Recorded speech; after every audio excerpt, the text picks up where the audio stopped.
लोगोफोर नोंथांमोननि थाखाय साख्रिनि रादाब गोदान लानानै फैदों।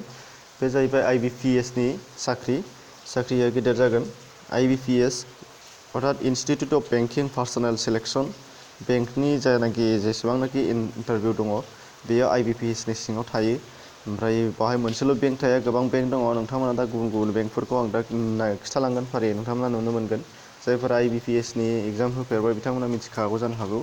बेखौ गोसोआव लानाया मोजां दि IBPS नियाव एग्जामा खननै फेस मोननै जायो।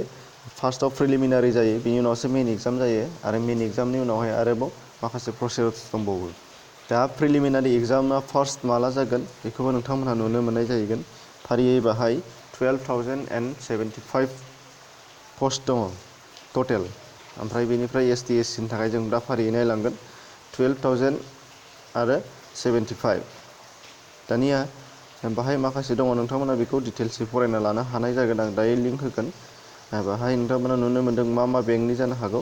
Allahabad bank, Canara bank, Indian overseas bank, ओमफ्राय दङ syndicate bank, Andhra bank, central bank of India, oriental bank of commerce, UCO' bank, bank of Baroda, corporation bank, Punjab national bank, united bank of India, Indian bank, Punjab and Sind bank, united bank of India, bank of Maharashtra.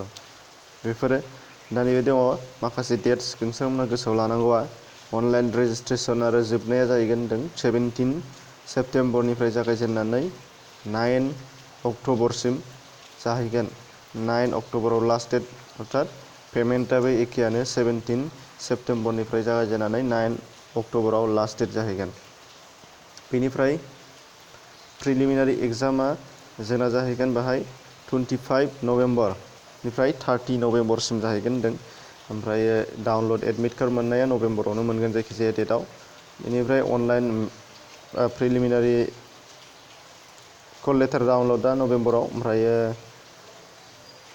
Pre exam training लानो गोसो जादोंबा pre एग्जामा 25 नभेम्बरनिफ्राय 30 November दहायनिया। बेनिफ्राय प्रिलिमिनारिया 7 डिसेम्बराव जागोन। 7 December, 8 ओमफ्राय 14 आरो 21 बेयाव।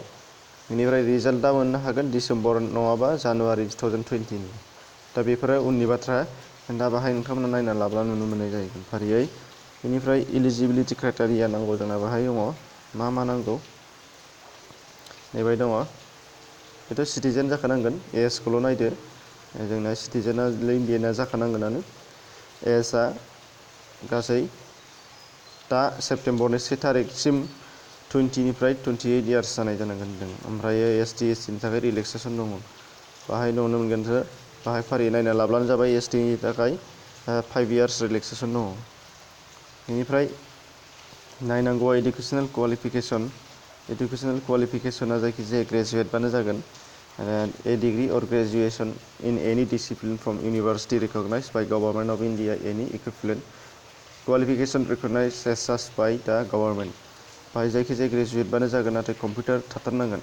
Computer knowledge दङ बाहाय फरायलांबा नोंथांमोना नुनो मोनगोन। डिप्ल'माया कम्पिउटारनि थाथारनांगोन होनदों एसेबाबो 6 मान्थ मिनिमाम, आरो हायोबा 1 इयारनि PGDCA। बेनिफ्राय बेफोरखौ फिसा-फिसौखौ उनावहाय नायलांबा नुनो मोनगोन। एक्स सार्भिसमेननि थाखाय बाहाय दङ नै एक्स सार्भिसमेनाबो बाहाय बाहागो लानो हानाय जागोन। आरो डिसेबिलिटिस अर्थात देहायारि फिजिकेलि उइक मानसिफोराबो बेहाय पार्टिसिपेट खालामनो हागोन। नोंथांमोना बाहाय दङ, बे नुनो मोनगोन एक्स सार्भिसमेननिबो। बेनिफ्राय नायलांनांगौ माखासे दंबावो, गासिखौबो नायनांलायजोबा। गाइडलाइन्सफोरा नोंथांमोना बेखौ डाउनलड खालामनानै हारसिंबो नायना लानो हानाय जागोन। नैबे एग्जाम प्रसिडिउरखौ जों नांगौ। एग्जामनि थाखाय इंलिश लेंगुवेज जागोन होनदों, निउमारिकेल एबिलिटि दङ, आरो मेथ्स जागोन थारमाने, रिजनिं दङ, आरो इंलिश, रिजनिं आरो मेथ्स जागोन आरोखि। रिजनिं होननाय लोगो लोगो रिजनिंआव टटेल हाबजोबो। GK, TK गासिबो साइन्सनि गासिबो रिजनिंआवनो हाबफाजोबगोन। बेनिफ्राय नुनो मोनगोन नोंथांमोना प्रिलिमिनारिनि थाखायल' बियो गासै 30, 35, 35 जागोन मार्क्सआ। ओमफ्राय ओरैजाय नायदो मेइन एग्जामनि थाखाय general financial awareness, general English, reasoning ability, computer aptitude, ओमफ्राय क्वान्टिटेटिभ एप्टिट्युड, टटेल बाय 50, 40, 50, 50, 190नि जागोन। कुइसन्सफोरा थागोन, ओमफ्राय मार्क्सफोरा जाहैगोन बाहाय 200।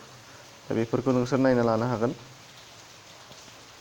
बेनिफ्राय गुबुन मिथिनांगौ बाहाय गोबां दंमोनबावो नायनांला डकुमेन्ट भेरिफिकेसन मा भेरिफिकेसन बे उननि बाथ्रासै दा बेखौ नोंथांमोना डाउनलड खालामनानै लानानै नायना लानो हानाय जागोन आरो एप्लाइखौबो अनलाइन एप्लाइ खालामनो हानाय जागोन आं डिसक्रिपसनाव लिंक होदों लिंकआव नोंथांमोना ओरैबायदि नुगोन बेखौबो नायना लाखा आङो डाइरेक्ट आंनिफ्राय होनाय जायाखिसै नोंथांमोना बेखौ लिंकआव नुनो मोनगोन ओरैबायदि